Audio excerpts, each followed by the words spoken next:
Hello दोस्तों, YouTube के online study channel ओम classes में आपका बहुत बहुत स्वागत है। दोस्तों, आज हम चर्चा करने जा रहे हैं रेगुलेटिंग एक्ट 1773 के बारे में।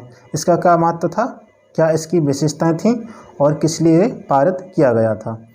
तो दोस्तों, जैसा कि सभी लोग जानते हैं, 1773 में रेगुलेटिंग एक्ट पारित किया गया था। 1600 में ब्रिटिश ईस्ट इंडिया कंपनी की स्थापना होती है और उसके द्वारा भारत में रोजगार किया जाता है। रोजगार करने से क्या होता है, उसके रोजगार जब होता है तो ब्रिटिश शासन का जो है कंपनी पर अस्तित्व नहीं रहता, यानी उस पर अधिकार नहीं रहता, एक तरीके से उसका अंकुश नहीं था। उस पर अंकुश लगाने के लिए जो है रेगुलेटिंग एक्ट पारित किया गया। अंकुश किस पर लगाना था, जैसे कि कंपनी के कर्मचारी क्या कर रहे थे, उस ईस्ट इंडिया कंपनी में कर्मचारियों द्वारा भ्रष्टाचार और रिश्वतखोरी बहुत फैली हुई थी। कर्मचारी क्या है, बहुत ज़्यादा रिश्वतखोरी करते थे और भारतीय द्वारा उपहार लिया करते थे। इस प्रकार भ्रष्टाचारी फैली हुई थी। क्या करते थे कर्मचारी जो है, लगभग मान लो 500 रुपये का, उदाहरण के लिए मान लीजिए 500 रुपये का व्यापार किया और ब्रिटिश सरकार को 100 रुपये का बताते थे कि 100 रुपये का व्यापार किया गया है। इस प्रकार जो है कर्मचारियों द्वारा बहुत जो है भ्रष्टाचार किया गया और अपनी अपनी जेब भरने में सभी कर्मचारी लगे हुए थे। सभी कर्मचारी मालामाल होते जा रहे थे और कंपनी जो है बर्बाद हो रही थी। तो ब्रिटिश ईस्ट इंडिया कंपनी क्या किया, एक एक्ट पारित करने के लिए सोचा कि क्यों ना एक एक्ट पारित किया जाए जिसके द्वारा कंपनी के कर्मचारियों पर जो है नियंत्रण लगाया जाए और इसके द्वारा जो रिश्वतखोरी और भ्रष्टाचार किया जा रहा है उस पर अंकुश लगा दिया जाए। तो भ्रष्टाचारी पर अंकुश लगाने के लिए 1773 का रेगुलेटिंग एक्ट ब्रिटिश सरकार पारित करती है। ठीक है, तो ये थे इसके कारण। अब जानते हैं इसके महत्व के बारे में। ईस्ट इंडिया कंपनी में कंपनी के कार्यों को नियमित और नियंत्रित करने की दिशा में ब्रिटिश सरकार द्वारा उठाया गया यह पहला कदम था। तो इसके पहले जो है ब्रिटिश सरकार द्वारा कोई भी कानून या एक्ट पारित नहीं किया गया था ईस्ट इंडिया कंपनी के लिए। ये उठाया गया एक पहला कदम था, पहला कानून था। ठीक है, इसके द्वारा पहली बार कंपनी के प्रशासनिक और राजनीतिक कार्यों को मान्यता मिली और इसके द्वारा भारत में केंद्रीय प्रशासन की नींव रखी गई। ठीक है, भारत में केंद्रीय प्रशासन की नींव रखी गई। अब बात करते हैं इसकी विशेषताओं की। इसकी कुछ विशेषताएं हैं कि इसमें क्या क्या किया, इसके द्वारा क्या क्या बिंदु जो है पारित किए गए, क्या क्या। तो पहला है, इसके द्वारा क्या किया गया, मद्रास एवं बम्बई के गवर्नर को बंगाल के गवर्नर के अधीन कर दिया गया। ठीक है, बात को समझिए। जैसे कि क्या था, एक मद्रास का गवर्नर हुआ करते थे, एक बम्बई के गवर्नर हुआ करते थे, एक बंगाल के गवर्नर हुआ करते थे। एक्ट पारित होने के बाद क्या हुआ, तीनों जो है मद्रास के गवर्नर और बम्बई के गवर्नर दोनों जो है किसके अधीन हो गए, बंगाल के गवर्नर के अधीन हो गए। या फिर ऐसे कहिए कि बंगाल का गवर्नर क्या है, तीनों का क्या हो गया, हेड हो गया।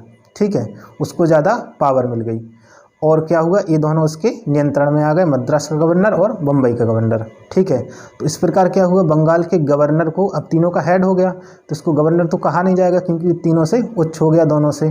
तो क्या हुआ, बंगाल के गवर्नर के आगे क्या जोड़ दिया गया, जनरल जोड़ दिया गया, क्योंकि दोनों का तीनों का हेड हो गया था।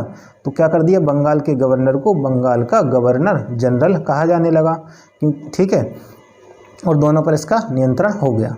तो अब बंगाल का गवर्नर, एक क्वेश्चन पूछा जाता है कि प्रथम गवर्नर, बंगाल के प्रथम गवर्नर जनरल कौन थे। तो इस समय जब पारित हुआ तो कौन थे उस समय, वॉरेन हेस्टिंग्स थे।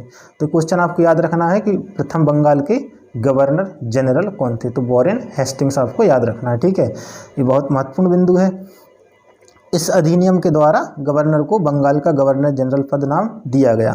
ऐसा भी पूछा जा सकता है क्वेश्चन कि किस एक्ट के तहत बंगाल के गवर्नर को बंगाल का गवर्नर जनरल पद का नाम दिया गया। तो 1773 रेगुलेटिंग एक्ट हो जाएगा।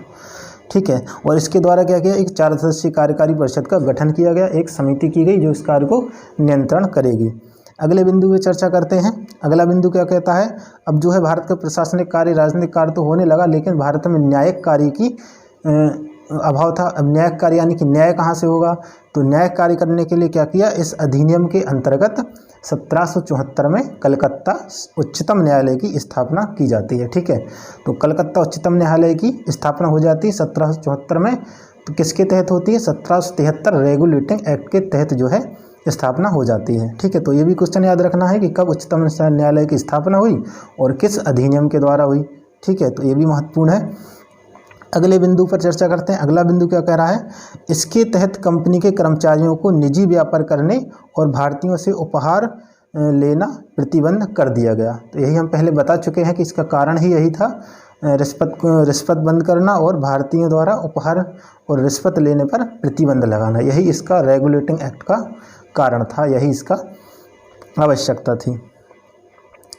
अगले बिंदु पर चर्चा करते हैं। अगला बिंदु क्या है? इस अधिनियम के द्वारा ब्रिटिश सरकार का कोर्ट ऑफ डायरेक्टर्स के माध्यम से कंपनी पर नियंत्रण सशक्त हो गया। अब हुआ क्या, ब्रिटिश सरकार डायरेक्ट तो कर्मचारियों को नियंत्रण रख नहीं पाएगी, तो ब्रिटिश सरकार ने क्या किया, एक कार्यकारी समिति गठित की, कुछ लोगों को मिला करके, एक अधिकारियों को मिला करके एक समिति गठित की। उस समिति को क्या कहा गया, कोर्ट ऑफ डायरेक्टर्स कहा गया। इस कोर्ट ऑफ डायरेक्टर्स का कार्य क्या था, एक कोर्ट ऑफ डायरेक्टर्स क्या करती थी, कंपनी में जो भी रोजगार हो रहा है उस सारे कार्य का, पैसे का एक एक पाई का हिसाब रखेगी, उस सारा हिसाब जो है किसको देगी, ब्रिटिश सरकार को देगी। तो इस कोर्ट ऑफ डायरेक्टर्स का उत्तरदायित्व कर दिया गया कि ये कोर्ट ऑफ डायरेक्टर्स सारा हिसाब किताब रखेगी और ब्रिटिश सरकार को पाई का हिसाब देगी। इसलिए इस समिति का गठन किया गया कोर्ट ऑफ डायरेक्टर्स का। ठीक है, तो समझ लीजिए क्वेश्चन कोर्ट ऑफ डायरेक्टर्स का भी पूछा जा सकता है। कोर्ट ऑफ डायरेक्टर्स क्या था, तो ये क्या था, एक समिति थी जिसके द्वारा ईस्ट इंडिया कंपनी पर सशक्त जो है नियंत्रण रखा गया। और ये कोर्ट ऑफ डायरेक्टर्स सीधे जो है किसको रिपोर्ट करती थी, ब्रिटिश सरकार को। इसके राजस्व, नागरिक और सैन्य मामलों की जानकारी ब्रिटिश सरकार को देना आवश्यक कर दिया। ठीक है, तो ब्रिटिश सरकार ने क्या कर दिया, कोर्ट ऑफ डायरेक्टर्स को यह आवश्यक कर दिया कि भारत में ईस्ट इंडिया कंपनी जो भी नागरिक कार्य और सैन्य मामले हैं, राजस्व मामले हैं, उन सब की जानकारी देगी किसको, ब्रिटिश सरकार को देगी। कौन देगी, कोर्ट ऑफ डायरेक्टर्स देगी। ठीक है दोस्तों, तो ये था दोस्तों 1773 का रेगुलेटिंग एक्ट।